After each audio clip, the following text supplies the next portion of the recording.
Welcome to Jersey Matters. I'm Larry Menti. We come to you from Toms River, New Jersey. In a moment, we're going to talk to Congressman Tom Macarthur about a crazy week in Washington.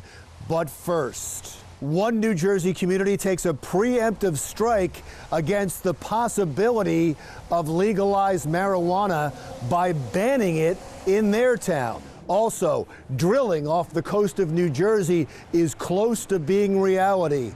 We'll introduce you to the woman who is leading the fight against that. And finally, we'll take you back to medieval times, where a king has been dethroned and a queen now rules. But first, we talk to Republican Congressman Tom Macarthur, who has a seat that the Democrats hope to take in the midterm elections. We'll talk to him about that. But we're going to start with the crazy week in Washington. Congressman Tom Macarthur, you just got back into district after a crazy week. Yeah. Can you give us an inside view of what was going on there? Well, crazy is the right word. I think it's crazy to shut down the government for any reason. Really irresponsible. I think people just got in their corners, didn't know how to get out of entrenched positions, and it was really unnecessary and in my view, avoidable. I put some blame on Chuck Schumer. He was the immediate cause of it, but I really think both parties have to do a better job of working together, putting a little faith in each other, trying not to ascribe motives, trying to work with the other party's needs. And some of these issues have been going on for a long time. So we worked through it. What was bothering me the most during the shutdown is we don't pay our troops during shutdown. These people are in harm's way. They're defending our country all over the world, and we pull the rug out from under them. And, they don't know at the beginning of a shutdown if it's going to be 3 days or 3 weeks. They have families back here in the States that are depending on them, and it just, it bothered me so much that I directed the administrative officer of the House to withhold my own pay. It's a gesture, but at least it's something I could do. And then I co-sponsored legislation to reverse that and pay the troops and don't pay Congress during the shutdown, because I just think it's irresponsible and it's completely unacceptable. Was it all political on both sides? Yeah, it really was. It was the House and Senate Republicans and Democrats both playing out this drama of how we're going to spend money, and between military and non-military, and how we're going to deal with this DACA issue. They're both really critical issues, and both of them are going to require compromise. Now, there will be more comprehensive immigration, a more comprehensive immigration bill coming up, and that's going to happen immediately? Yeah, there has to be. But just to round out this discussion on the shutdown, you can't hold the entire government hostage over a disagreement on one issue. And the immigration issue is important. I've been pushing for months to resolve this. I am part of a handful of members of Congress that went to the Speaker in December and insisted on a resolution then. It matters to me. I think we have to resolve this. But you don't hold the whole government hostage to this one issue that is not even facing a looming deadline. We have until March 5th. Now tell me what the resolution to this issue looks like. Because the president laid out what he wants, and it includes the wall, it includes getting rid of the lottery system, and it includes getting rid of chain immigration. You want all those things? They're all elements that matter. I am not getting hung up on any of those individual pieces, because there are a dozen different levers here that balance two critical things: how to show humanity to these 800 or so thousand young people that are here illegally, but they were brought here by their parents when they were children. They're all adults now in their 20s and 30s, but they were brought here by no fault of their own. And we're not going to deport nearly 1 million people and break up families. I don't think we. So if the president doesn't get the 3 things that he says are so important, you don't think there's going to be anybody deported? I think that there's a compromise here that deals with showing some humanity and upholding the rule of law, and that's what the president's focused on. He wants more border security. He says a wall, but I believe there is border security that both sides can live with.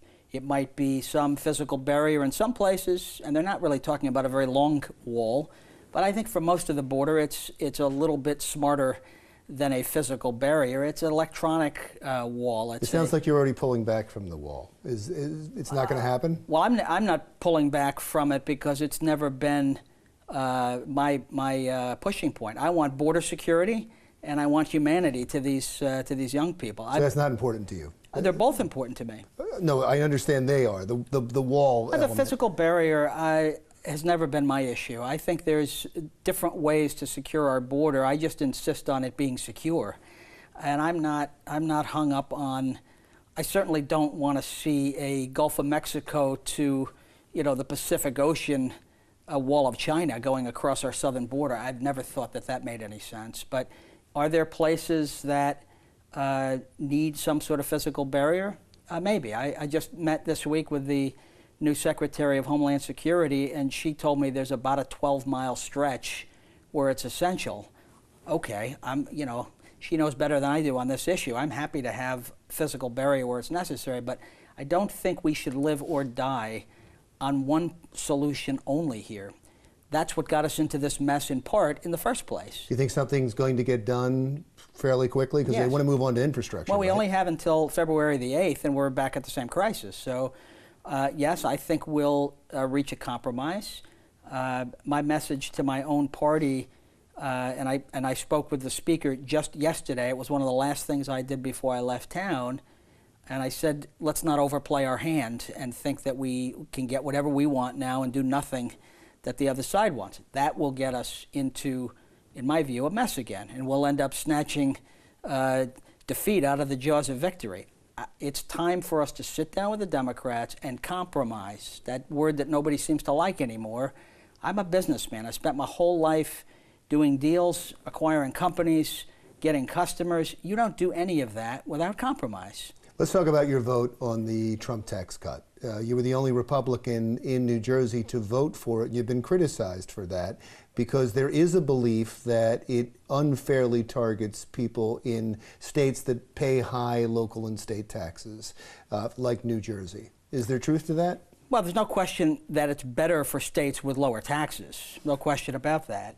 And New Jersey does have a problem. We have a high tax rate that's coming home to roost right now. People are leaving this state in droves. So I get that. But I was faced with, at the beginning of this, my own party came out with a plan that completely eliminated any deductibility for property tax and income tax. The White House supported that plan, and the Senate supported that plan. So I voted no on the first go-round, the president's budget. I voted no and said I will not support this if we don't have some kind of a compromise. And I worked for months very closely with the Speaker, with the White House, with Secretary Mnuchin, who came to New Jersey at one point and said nobody had more to do with restoring the $10,000 than I had. There were others involved, but I was very much in the middle of that negotiation. And you're comfortable with your vote now? Yeah, that is worth $3.6 billion a year to this state. If I had just said, oh, I'm a no, a reflexive no, this isn't good for New Jersey, and we hadn't gotten the $10,000 compromise done, New Jerseyans would have $3.64, to be exact, billion less every single year. This year, next year, the year after. This is how government works. You don't get everything you want. Did I want more than $10,000? Yes, I did. But I have done models on every different income level, and when you look at the $10,000 that's permitted, and you combine it with the lower rates, which are dramatic, the doubling of the standard tax credit, the doubling of the child tax credit, which is a big deal to families, the addition of a new credit if you're caring for an elderly or a non-child dependent like an elderly parent. You look at all these things, the dramatic change to the alternative minimum tax, the people of New Jersey are getting a tax cut. 81% will get a tax cut, another 9% or 10% will see no change at all. This is good for the state of New Jersey. I read a study a month or so ago. It was no friend to the tax plan, the people that did it. It's a very liberal organization that was dumping on the bill, but when I looked at their underlying charts, even they acknowledge in the first year that they measure it, which is next year, New Jersey will pay $9 billion less to the federal government than we did in 17. One of the people who blasted you for your vote was the new governor, and I want to get your reaction to that and talk about some local politics when Jersey Matters continues with our conversation with Republican Congressman Tom Macarthur right after this.